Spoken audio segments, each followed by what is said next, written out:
Welcome to the Drinks and Diplomacy podcast, where we're cheersing to international trade.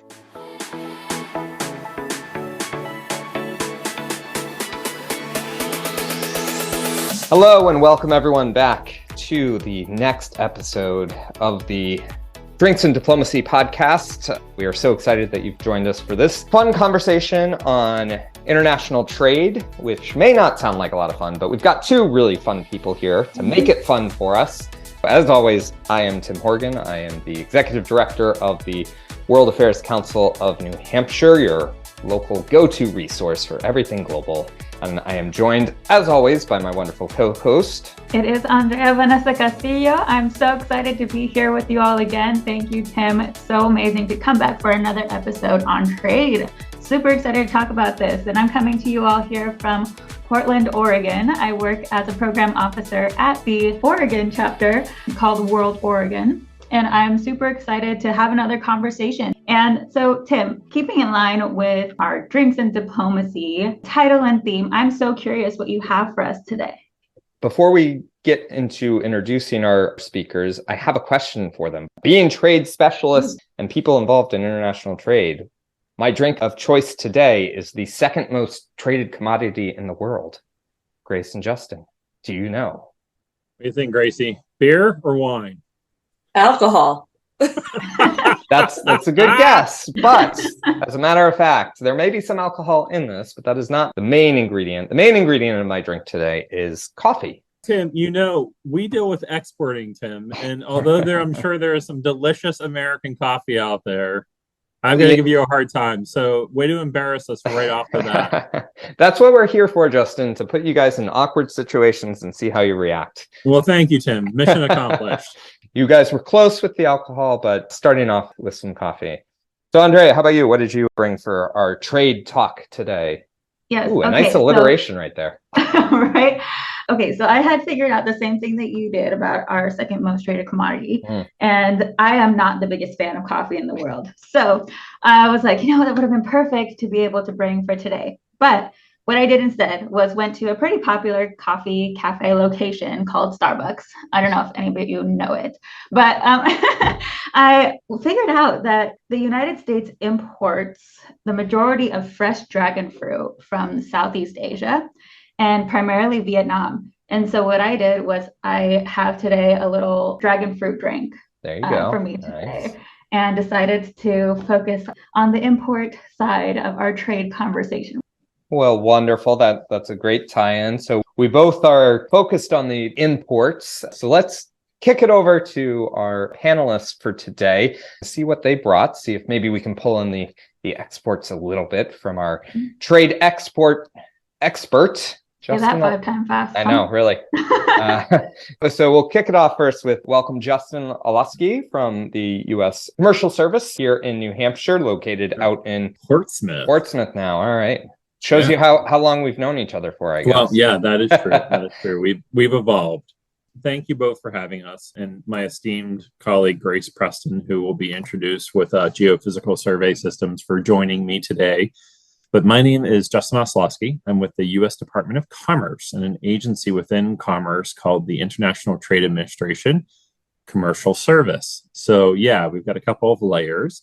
Really, how I introduce us is sort of an analogy, is just like the State Department has offices abroad at our U.S. embassies and consulates, and they're out there advocating for U.S. diplomatic interests. The U.S. Commercial Service is located in those same embassies and consulates abroad, and they are advocating for our U.S. commercial interests. When I often meet with companies, they're like, oh, international and exporting, it might be so difficult. We don't have offices here, there, or everywhere. And I try to make the point that, yes, through the federal government, you have offices and support almost everywhere. We're here today to talk about is really just how we engage with our clients. We have offices across the United States, but how we engage with our local clients, how we introduce them and liaise with our embassies and consulates abroad, and then hope that we can help them to develop international distribution channels so that we can help them generate economic activity and jobs at home. So with that... Well, no, Justin, you're not getting off the hook. Not that No. You're bearing my the drink? lead Do I here. get to Is a talk about my drink? drink? Yeah, that's what people are here for, to know Okay. what people are drinking. They don't care about this international stuff. I can understand that perspective. I appreciate that perspective. So officially, it is 4:17 p.m. on the East Coast. I don't know when folks will be listening to this. My official duty hours end at 4:30 p.m. So for the next 13 minutes, I will behave myself because I am a single income family. And what I will say though is if I were at 4:30 already, I would be likely to have an espresso martini, obviously made with vodka. Very simple reasoning behind an espresso martini. One, they're absolutely delicious, right? Right. You've got sweet, you've got caffeine, and you have alcohol. Lovely combination that makes you excitable and fun. Honestly, the espresso for all of the hours, the strange hours that you work in international trade, as Grace can attest. And then the martini part, the vodka. And I haven't been drinking, by the way. The vodka part, because it is just a nice way to settle in, get ready for the ride. Issues and problems will happen. It's international trade. Things get stuck in customs, shipments get delayed, pricing gets a little screwy. It's okay. It's all going to be okay. We've got assistance on the ground. We're okay, but it's a nice way to remind ourselves to keep it in perspective. And vodka can be pretty much made anywhere in the world with what it's made from. So it's very international, very tradable. Yes, very tradable. Yes, and mine is an imported vodka, I will say, but I am more than happy. I'm sure there are some lovely domestic vodkas as well, but I am Polish by origin, and so I've got to help support the mother country at some point. Yeah. Of course. Let's bring in Grace, the much talked about Grace Preston from Yes. Geophysical Survey Systems in Nashua, New Hampshire. Thank you so much for joining us, Grace. And before you get into what it is you actually do as International Trade Manager, can you tell us what you brought to drink? Yeah. Hey, Tim, thanks for having me. Really looking forward to our discussion here.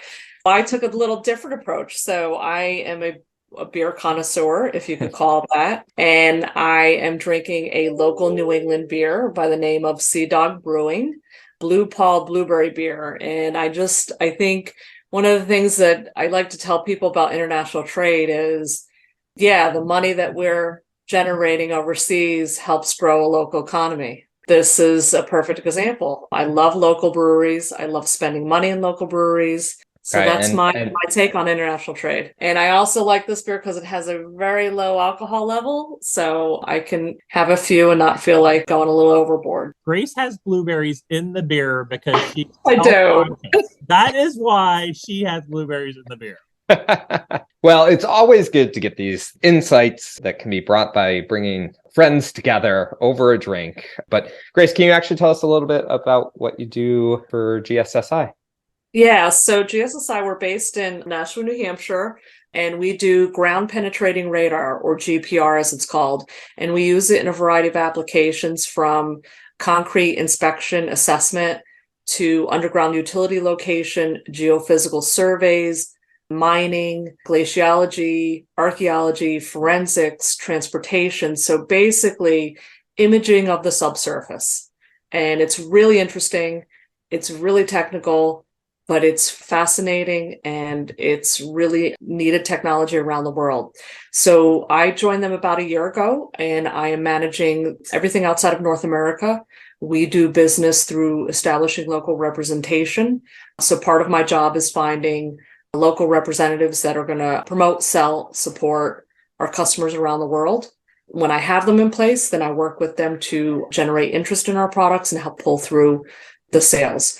For me, utilizing services like the U.S. Commercial Service is really invaluable because I have limited resources, and I'm trying to figure out what's going on in the construction industry in, say, Croatia. I don't know. When I talk to Justin or some of our state folks as well, there's resources available that will help me access that information so that I can identify if it's a good market. And if it is a good market, maybe some of the companies that I want to talk to, or where's the money being invested?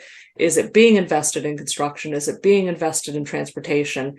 So I see a lot of funding going into a country in the transportation sector, then, I know that the government's going to spend a lot of money So it might be applicable for our product. And I feel like that could be a whole conversation in itself, the construction industry here and abroad. Being able to talk a little bit about that would be so interesting. It's interesting because we do address so many different markets, and I just find it fascinating.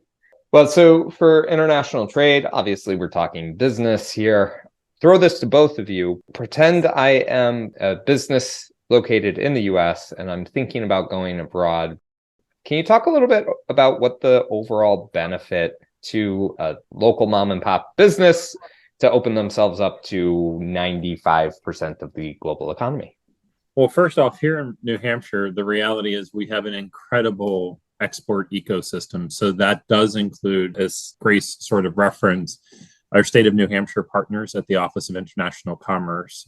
They not only have trainings and programs to help you learn more about export and international trade, they also have completely amazing grant programs. One of them is called the STEP grant, helps to offset international business development costs. That was originally supported very, very strongly by U.S. Senator Jeanne Shaheen, and it continues. I think it's in its 10th year now. So there's actually some funding available to research it.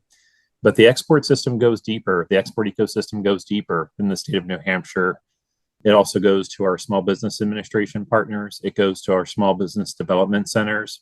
So if you are looking at export for the first time, Tim, you may not be the perfect client for me. That's the honest truth. We may refer you on to the SBA or the SBDC, who can sit down and take a look and look at your business plan. How do we modify this to prepare you for international trade? This isn't something you just want to just hop into. There are additional risks. I think the additional rewards far surpass the risk. But this is something that you do want to be mindful of, you want to be self-aware of, and you want to take your time and be measured.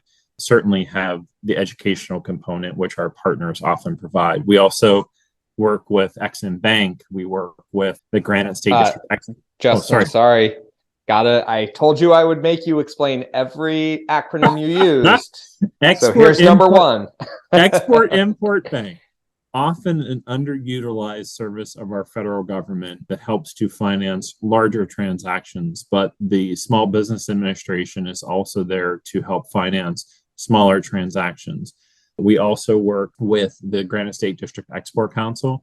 These are folks that are appointed by the U.S. Secretary of Commerce. And what's fantastic about the district export councils, and there are many of them, it's not just here in New Hampshire. Again, this goes back to a much broader national program, is that these are often private sector individuals like Grace, who can consult with new to export companies or with any company who has a particular interest or challenging situation around international business and export. So we rely on this whole framework of both private and public sector entities to help you, Tim, get your company ready to go global.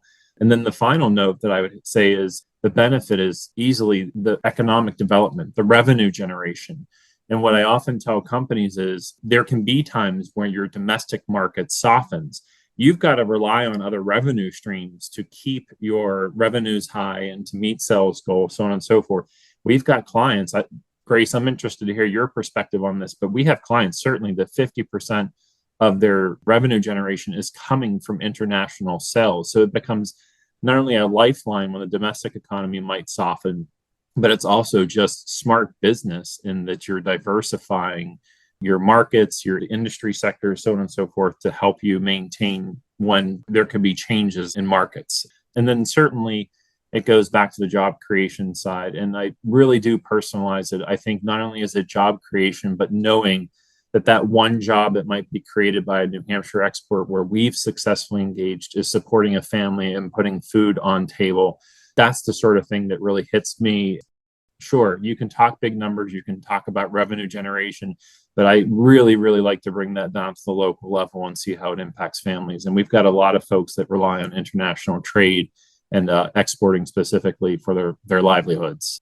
That ties nicely into what Grace said earlier about how all this international business absolutely supports your favorite local brewery or whatever the case may be. And I've got 60 seconds to go before this. Not that you're timing it or anything. Okay, no. So I'll add on while you're preparing your drink for when you can. So to kind of reiterate what Justin said, I think Everybody is so focused on the US market, and what do you do when the US market softens, or what do you do when you have a tremendous competition or the market is saturated? Unless you're global, you have no other levers to pull.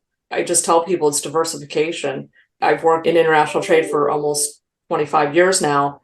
And at some point over those 25 years, I've seen the domestic market shrink a little bit. So where do you go? How do you subsidize your revenue? Not subsidize, but generate revenue to keep the company going. And a lot of times it's pulling on an international lever. Different markets go through different phases of investment. So why not take advantage of that? Kind of based off of what both of you are saying too, I had a question come up based off of both of you mentioning kind of diversifying your revenue sources and kind of getting ahead of what's happening domestically by partnering with people who are around the world. And so can we talk about this culture of competition in the trade field? I would love to get y'all's perspective on what it means to be competitive in the field of trade, with talking about products that we're importing and exporting, and to think about the ways that we're engaging in trade when it comes to being competitive with other folks that are in the work that you're doing. I think the competition is good because it drives us to be better in technology, in what we're producing, what we're manufacturing. It's driving us to get our manufacturing costs down. Competition is great. Absolutely. So at GSSI, we've got quite a few competitors that are actually internationally based, and it does help us drive to be better and think about new ways of doing things and new ways of developing products to one up our competition. So let's take it up to the 10,000 foot view, and we aren't asking specific policies or whether or not something is good, bad, or indifferent. We know that not only companies are competing, but countries are competing when it comes to international trade. What do these international trade agreements look like? What is their form? What is their function? And how do they help open up the trading world? It eliminates any type of barrier. It eliminates, if there's a trade agreement in place, it's basically, if I'm a small company, it makes it less scary. It makes it a lot more easy. It takes away all the, what paperwork do I need to fill out? Do I have the correct tariff code? It eliminates all that. I could just call up FedEx and I can ship my product. Free trade agreements, obviously, this is a little outside of our wheelhouse, but I will say that sometimes trade gets a really bad rap, right? It's not just trade, it's free and fair trade. And I think that's what free trade agreements help us do, is it accelerates US businesses abroad where we have that competitive advantage, right? So it's a reduction or elimination of tariff barriers that are often in place that work to the detriment of trade. It actually inhibits US companies, New Hampshire clients, from exporting to a particular market. I can't speak to the policy side of it, but we did host the U.S. Trade Reps office here in New Hampshire. And the idea is that certainly with allies, especially, the cooperation on that diplomatic side, on that military side, should be complemented by the commercial side, right? So that we're making it as easy as possible to trade. We obviously support exports, but what I find, and Grace, I'm curious to your thoughts on this too, companies are increasingly diversified in the inputs of their products. So even though GSSI, one of our best companies, by the way, here in New Hampshire, even though they manufacture here, they're sourcing some of their product from abroad. So that's a type of situation where you actually see a reduction in the cost of a product when there's a free trade agreement in place, because the inputs are less expensive, the export itself is less expensive, and it pushes down costs overall. So for those that are opposed to exporting or trade, just to take a deeper look at what free and fair trade means and to see how it benefits the US economy overall, how it benefits our New Hampshire clients overall. The other concern of mine, and this is more personal than professional, we're at 4:35 Eastern time, so I feel like I could just go off now and there's no repercussion. No, is that, listen, if the U.S. does not sign on to engage with or cooperate with partner countries, we are actually at a competitive disadvantage. We are putting our clients and our companies at a competitive disadvantage if another country has a free trade agreement with a third partner.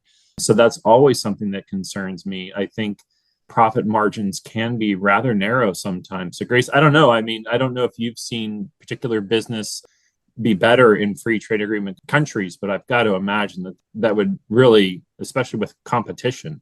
I just want to add, do you guys factor in where you're going to go and the prices you have to charge based on where there are these agreements? Yeah, so one of the conversations I'm actually having now with Justin's office and some of his colleagues overseas is I'm looking at a market where the import tariffs of our goods are potentially quite high. And I'm trying to understand if it is a good market for us to go into or to ramp up a little more aggressiveness and getting more business, more traction there. But if the tariff policy is protectionist, then I'm not going to beat my head against that wall. I'm just going to turn to a different market. So I think where there's free trade, where there are low tariffs on the export, and obviously the market is good, that's where I want to go. And I think people do get enamored with some of these larger markets, but some of the larger markets sometimes have very difficult tariff policies in place to drive local business and local initiatives. You do have to kind of understand that in some of these, not every market, but some markets. If I could just build on that, Tim. So, this market that we're talking about, I think it's good to keep it nameless at this point. Yeah, Of course. Yeah. But said market does have a free trade agreement with one of the locations where one of Geophysical Survey Systems' largest competitors is located. So this just all filters back to the point that this is a competitive disadvantage now when a free trade agreement is not in place. Whether you support it or not, I guess is kind of irrelevant. This is the fact. Let's wrap this call up. I feel good about this, Grace. All right, we've got it all figured out, right?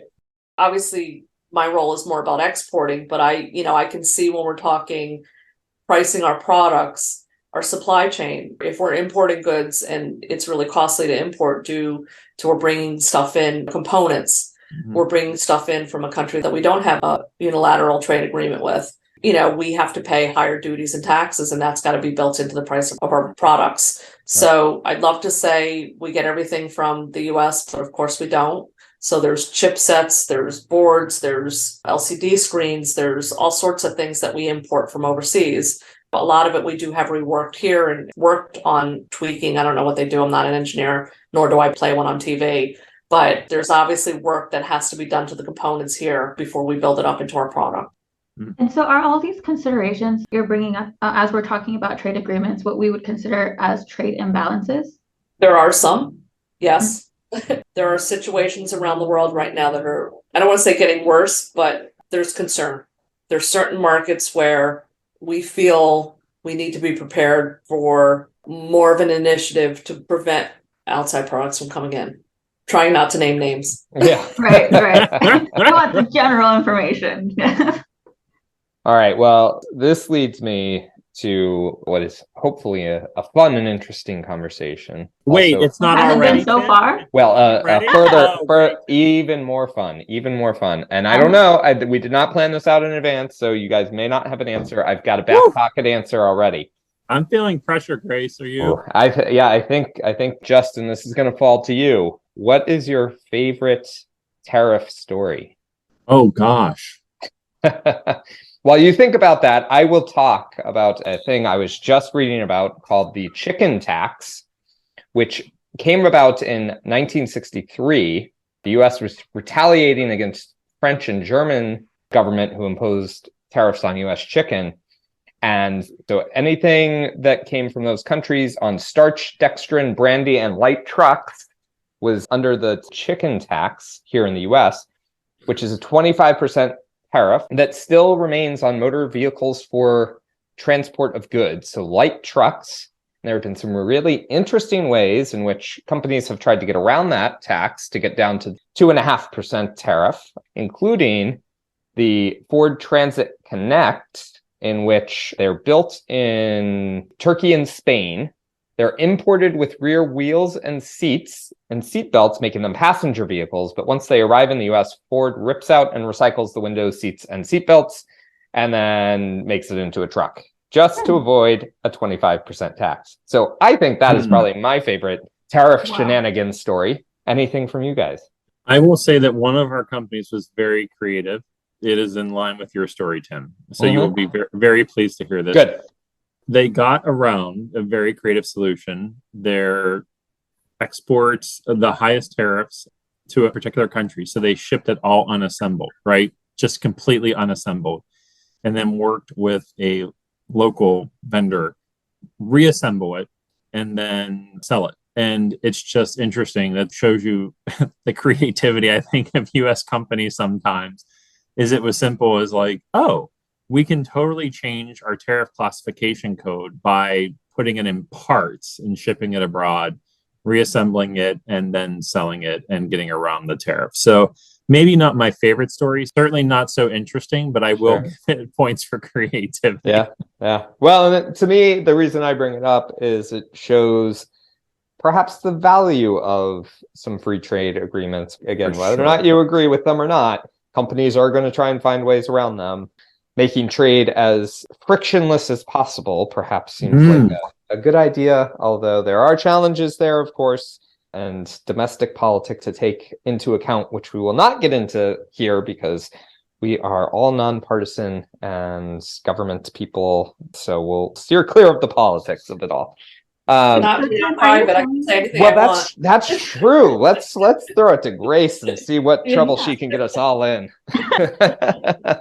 So when we're talking about trade and pulling products apart and putting them back together where they're being sold, we're talking supply chains. And of course, we've seen some major challenges with supply chains over the past several years. We can all agree that the pandemic highlighted the problems. It did not necessarily create them. But what are we looking at in terms of supply chains, particularly as it relates to products going out of the country or the critical inputs we need for great companies like GSSI? The majority of the supply chain constraints have been resolved. We did have some issues several months ago where we couldn't get specific components and it was causing a little constraint on our lead times. I think that's been resolved, but every once in a while we still run into some really weird component that has a 26-week lead time on it. And it's nothing, it could just be like a little metal connector. There's still a little bit of that out there. I think for the most part, we as a manufacturer have kind of taken steps to avoid getting into that situation again. So whether it's reworking our processes and the way we manufacture or having a better handle on forecasting to understand what our manufacturing is going to look like so that we're buying components properly. I think it's a wake-up call for a lot of people. I'm going to take over Tim's role. I just had a coup here. He's gone. It's actually really interesting to me. I just want to follow up with a question on that. So have you found, I mean, we've talked to companies about this, especially during the pandemic. Have you found yourself looking to source more local supply chain parts? Have you tried to make it more local, or even like, have you looked more Western Hemisphere? And the answer could be no, but I'm just very, very curious to find if you're looking for more domestic and or regional supply chain providers. I can't really speak to it because I'm not really involved in that part of the business. Gotcha. Just when I need something, I scream for it. But I can say from the company I worked for previous to GSSI, we prided ourselves on sourcing the majority of our components within 150 miles of our facility. That's awesome. And it was really, and it gave us a lot more control. I would venture to guess, yes, we're trying to find ways to source or to work things a little more locally so that we obtain more control. Part of it is costing, right? Not only were you challenged with the supply chain constraints, but when you did get something, the cost went up. I think also from a cost perspective, it just makes sense to try and find and try to source things a lot more locally. Whether that's local to the state of New Hampshire, is it New England, is it the US, is it the Western Hemisphere? I don't know. Each manufacturer is going to be different because they're going to have different components that go into their products. Yeah, and I think the redundancy has been another interesting question for these supply chains is how do you build in that redundancy so that if you do have a very local supply chain and a natural disaster comes through or COVID or something similar hits that one region, you aren't left scrambling trying to find something else. We saw that with the baby formula issue earlier. What was that? Earlier this year, last year? I don't even know what time it is anymore. But yeah, you do. How much of that drink have you had? Yeah. So you just run into these challenges. So Justin, do you see a lot of conversations about redundancies or expanding supply chains these days? I think the expanding the supply chain was actually like a look at onshoring or reshoring. I'm not really familiar with the terms, but that was one of the things that we actually did go out during the pandemic. We interviewed some clients. We found out what their challenges were. And I think that's why I asked Grace the question, because I think there certainly was a very concerted effort to find something local. And I think that speaks to maybe that little bit of additional risk that you have with international business. I think anyone who says there isn't any additional international risk or risk with international is maybe not seeing the bigger picture, but there is. Yeah, I mean, you could ship to Ohio and have a problem too, without a doubt. But I think there are additional financial, certainly logistical challenges with shipping. You've got to vet your local partner abroad. The overall consensus that I heard from the clients that we've spoken to, yes, they were looking to do that local supply chain. Now that we've picked up on the export promotion side again, we haven't been interviewing as much and finding out. So I don't have a complete answer, Tim, to your question. But yeah, I think the idea is that was the movement. That was the idea of making the supply chain more secure, is by identifying local distribution channel. Yeah, and you actually brought up a really good point. The shipping costs have skyrocketed. So if you're shipping on the other side of the world, you not only are you dealing with time, but because the frequency of either flights or sailings is not as much, but the cost is much higher as well. Plane tickets to fly anywhere is outrageous right now, completely outrageous. In fact, here's a perfect example. We were planning to visit our partner in China at the end of June, got dates locked up and everything. And then we looked at the flights. Well, we looked at the visa processing time, and that's outrageous. I can't give up my passport for 8 weeks plus with no guarantee of when I might get it back. So that was number one. And then number two, the flight costs are astronomical. The cheapest flight we could find to Beijing at the end of June was $6,000 for coach. So, you know, and I was just kind of like, I am not giving up my passport for a minimum of 2 months with no window of when I might get it back. Grace, you're kind of leading us into a really good segue. We are coming up at time, and I'm very sad about it. I've learned so much in this conversation. I'm very curious. We're talking about coffee, we're talking about fruits, we're talking about construction and plane flight tickets and all these things. And so kind of leading in and diving into this conversation about local community, really curious from both of you, your perspective on how everyday people are affected by trade.